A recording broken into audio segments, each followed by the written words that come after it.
would have to wait until after the district is formally formed. The effective date would be January 1, 2024. At that point, there would need to be an application for annexation to LAFCO, and that could occur either from the newly formed district or from Eastern Plumas Rural, or by petition of the residents within Eastern Plumas Rural themselves. So you can start a petition, and if you have enough signatures, then you can submit an application to LAFCO.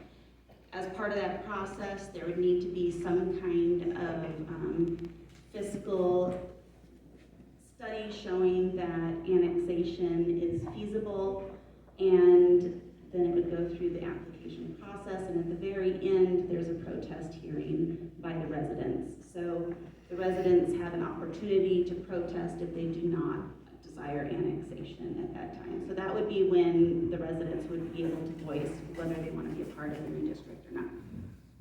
Thank you for answering that, and I'm sorry to kind of throw a monkey wrench. I love what you're doing. I think it's a wonderful thing.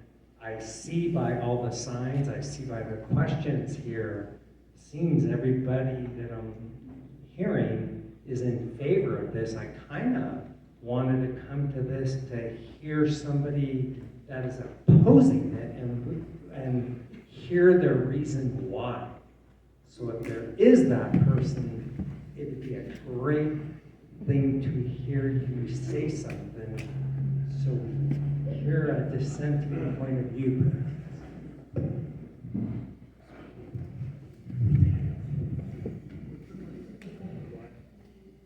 Thank you. And you can go on Facebook and read a lot of misinformation out there. You know, it's not factual by two people that oppose it. They're in this crowd right now. Well, now it's a great time. Let's get on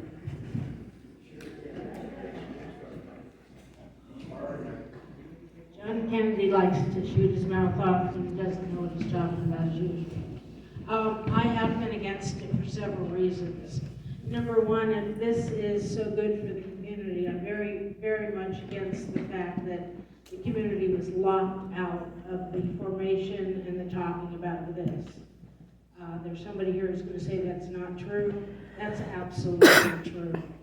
The number two thing is, you keep talking about all the reports and studies. Where the hell are they? They're not here today. Don't laugh, John, it's not funny. Where are the studies? Where can we see them all? That's also been kept behind closed doors and out of the public's eye.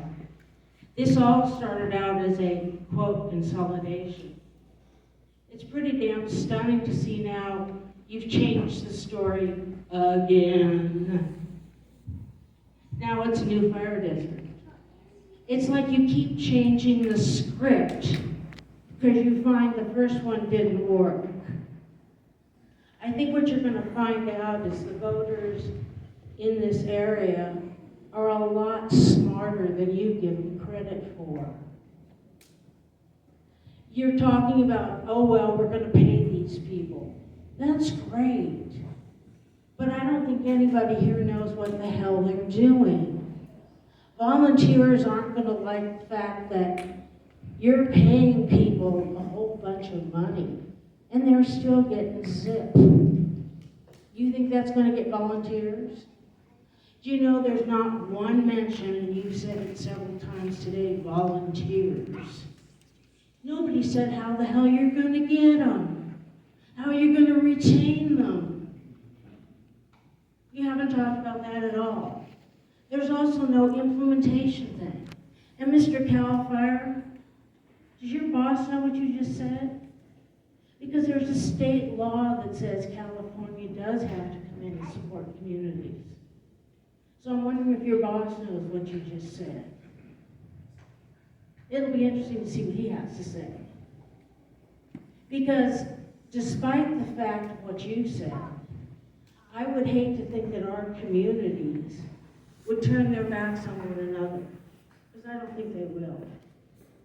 I think we have very caring people that are smarter than you're giving credit for, that would never let their neighbor's house burn down. And also the thing you're leaving out very conveniently again tonight is, You're talking about rural fires. You're talking about house fires. The thing that have scared the heck out of everybody is wildfires. We had a 1 million acre fire, and Plumas County still hasn't put anything in place to help that. There's still no place to dump your leaf trash for free. Yeah, there's places to dump it, but it's very, very expensive in Plumas County. We're one of the few counties that don't have that. And Plumas County still hasn't done anything about it. So we really want to keep, Let me finish, please. okay, we And keep the Plumas- dialogue to E and F, because otherwise we can talk about everything tonight, so Okay. I appreciate that. And Plumas County hasn't really done a lot about fire protection and wildfires too. That's a whole other problem. So tonight you're presenting a whole lot of puffery, but you haven't presented a lot of facts that people can really rely on. You've had planted questions by people like Leah, which I think was really pretty sad. But you haven't really addressed the real crux of it. It's still unpaid volunteers. What are you gonna do with them, especially when you're gonna start paying a whole bunch of other people? And think City of Portola failed because the chief. Do you have a question to ask, because this is a Yeah, Q&A? Where do you find all this paperwork? The information you have? has Let me been finish, public- please. Sure. Where do you keep all this information that you kept hidden from the public? It's Where do on we the find it website now? that has No, it's been- not. No, It it is. is not. All these studies that you've talked about tonight, it's not there. Feasibility The- study is on the website. No, it's not. Yes, it is. Thank you. Thank you for your concerns. I knew this was gonna happen. I don't want to. Yeah. Okay, one thing I'd like to say is we've talked about volunteerism. We've talked about the direction that we're trying to head. Volunteerism for the fire departments are tough.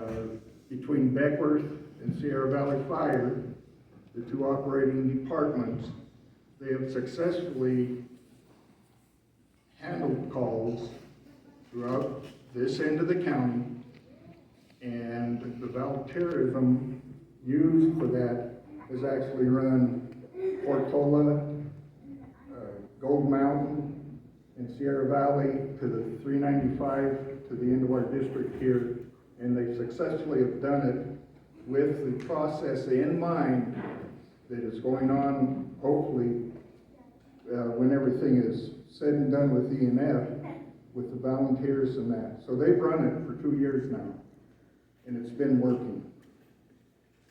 I mean, you can do studies, you can do this, you can do that, but they have been doing it now, these two departments, for 2 years, successfully. Handling emergency medical, car wrecks, house fires, and they have also sent out strike teams to the forest fires. So, if they've done it for 2 years, hopefully this is an improvement and helps gather more support and more funding and more equipment and manure that will help everything. That's the only argument I can give for the answers to some of this. We've been doing it now, and it's been successful.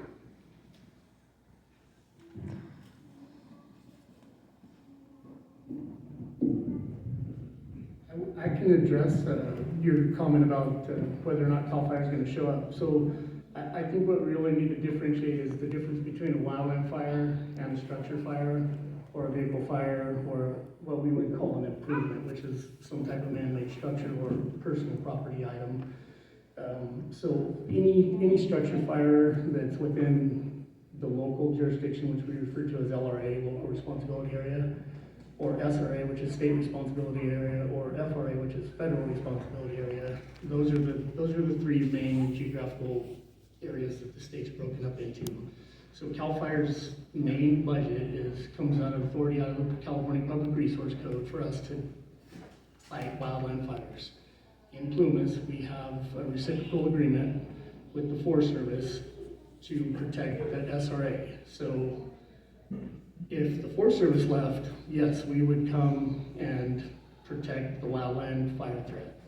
When it comes to a structure fire, it still falls back to the local jurisdiction, and then we get into these more complicated agreements that I spoke of earlier in a nutshell.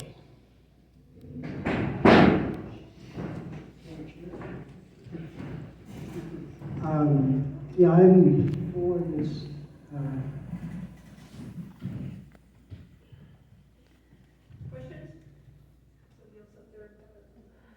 yeah, I'm sorry. I just started and I quit, so, what's brought up to me, and we're talking about volunteerism and professionals operating above and for the volunteers, is super important. I'm an old firefighter, much like Steve is. We shared some experiences back in the day. And then more recently, I went through first responder training and had it out backward and saw volunteers from probably 6 different local groups. They're taking the training together. But back in the old, I want to fall back into the old days for just a second. We were trained in the Forest Service. So I was an engine operator in the Forest Service much of my career. And I knew that any truck that had light green on it with gray over the top, I could operate the equipment on that truck.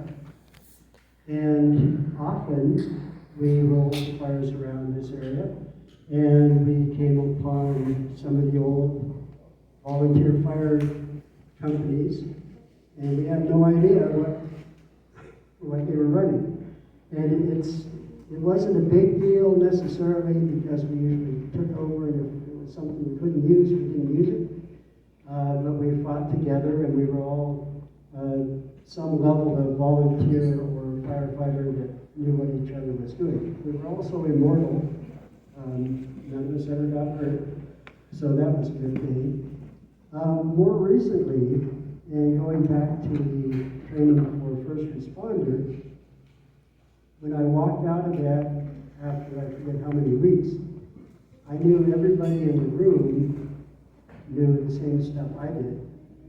And what I've seen and what I've just witnessed I stopped at one accident between here and Blairsden, and we rolled Portola, we rolled Beckworth, it's Unit 2 from Beckworth, and Beckworth. Grey Hill came to it, Eastern Plumas at the time. We had one chief, and that was it. He was the only one there from Eastern Plumas. And nobody knew who was in charge.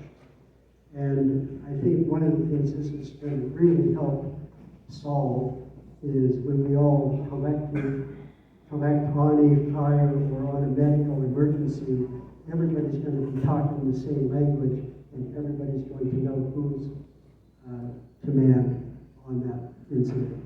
And I think that's super important to remember.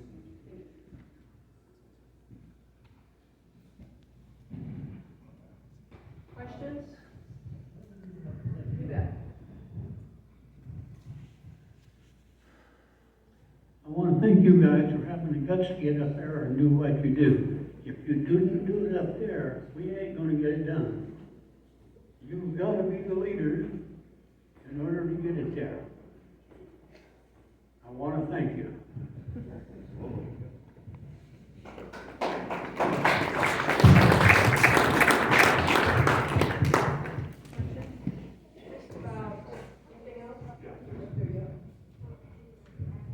My question is, first of all, I'll call you before you guys, I'm a volunteer, and it's a lot of work, and I appreciate everything you do.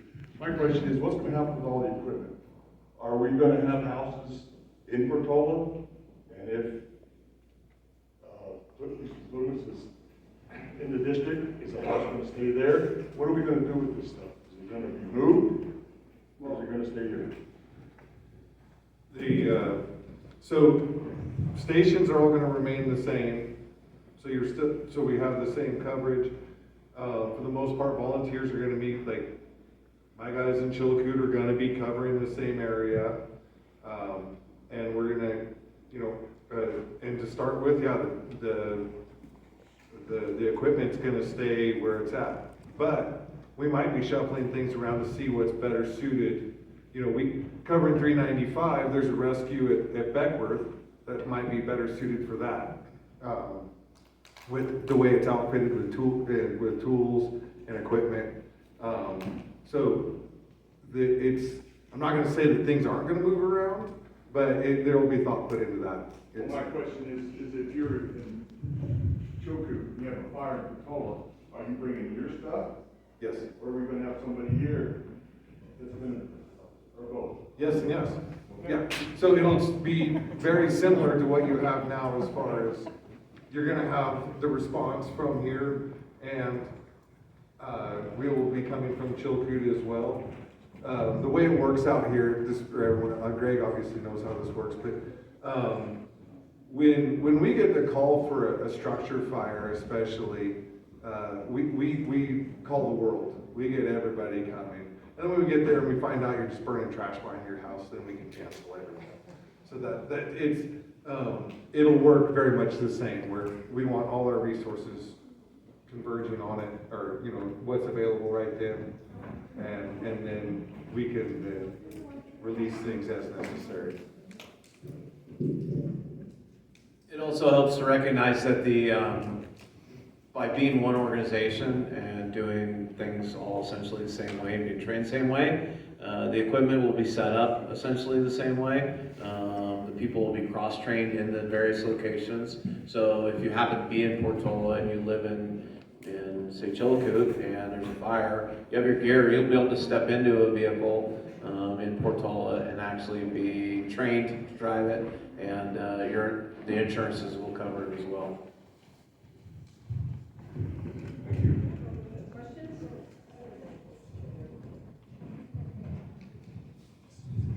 Once the new district is formed, you will be advertising for a fire chief, not necessarily using the ones that are currently here, correct? Correct. So the fire chief could be from Southern California, Northern California, Oregon, Washington, whatever is best qualified. Correct.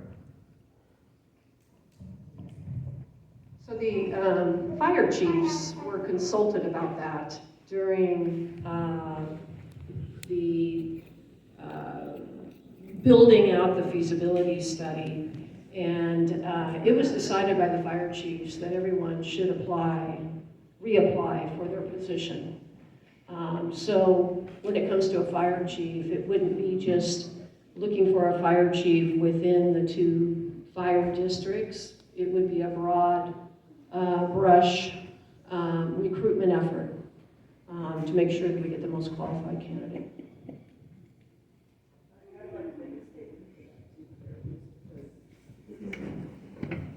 I was in the fire service as an EMS person in Bernie for 15 years.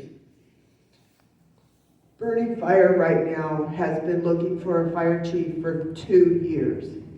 They are running with a skeleton crew. They are a special district. They pay a fire chief. They pay a secretary. They were paying their EMS people, but they can't even run their ambulance outside of Bernie anymore because they don't have people that are willing to work for them. So I see this as an improvement, but I also know that it's going to be a struggle finding somebody who's willing to come here and work.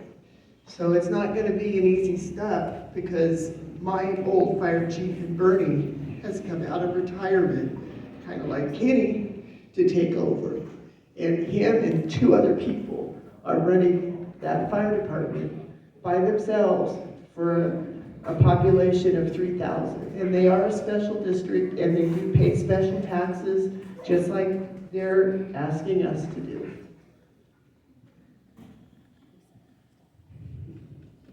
So I don't know, Kenny, if you want to comment on that and recruitment of Chief Russell? Yeah, worth mentioning we've got a lot of great things going for the community, right? Geographically, it's a wonderful place. The people here are wonderful. My roots were in Truckee and in Loyalton. It's a great place to be. Is it going to be challenging, Leah? Absolutely. It's going to be challenging to find somebody. It's going to be challenging to find a qualified candidate. But don't hold the county short. There's some great people. There's some great qualified people within the immediate area that would check that box. So I think there is some great hope there. Another couple of things that we have going for us too, consolidation or not, we applied for a SAFER grant. It was put together by two really, really good genius grant writers. SAFER grant would also help us with implementation of staffing. It'd be a 3-year deal. Every progressive fire department has had to start somewhere, and this is our start. So our fingers are crossed that maybe something will pop up from FEMA this fall. So, but we plan on reaching out. It's going to be a process, and yes, the reason why you see me up here is because Chief Russell did take a position for a larger fire department. He made a family decision and a professional decision, which we all support. He did a great job here. We're going to miss him, but we just did not see the opportunity to hire a fire chief currently, at least in the next few months until we figure out where this vote goes, SAFER grant, and his contract period. So I'm eager to help, and we'll miss him, but we're in good hands, and Beckworth Fire is strong, Sierra Valley Fire is strong, and together we're going to protect the citizens no matter what happens. We have time for one more question.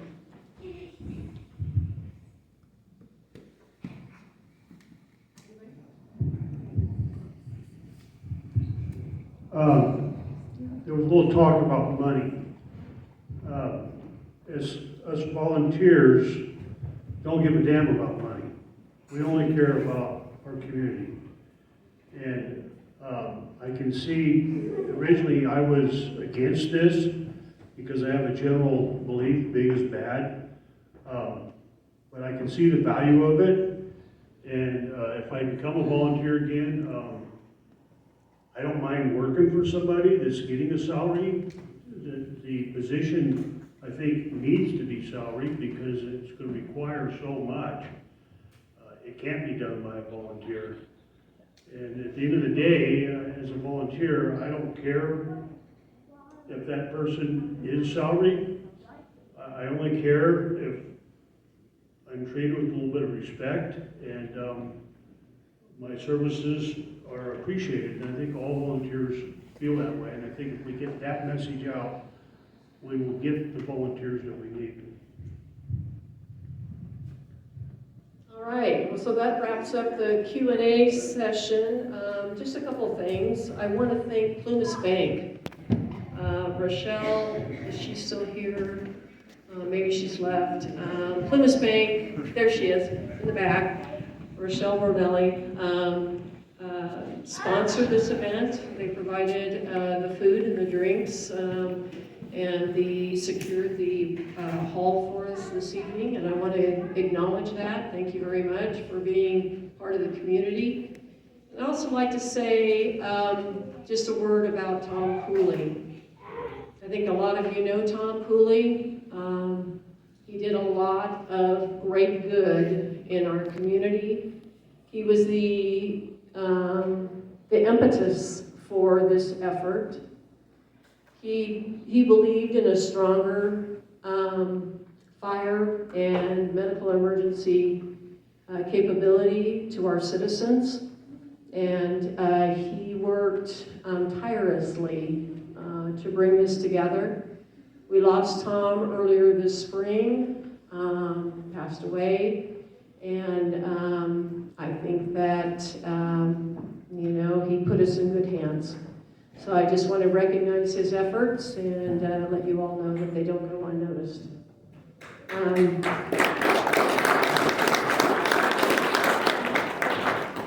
So I'm just going to open it up to the panel.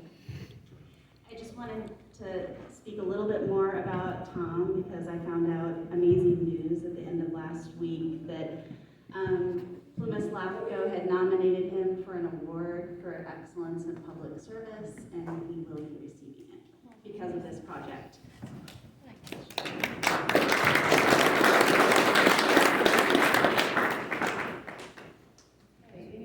Anything else from the panel?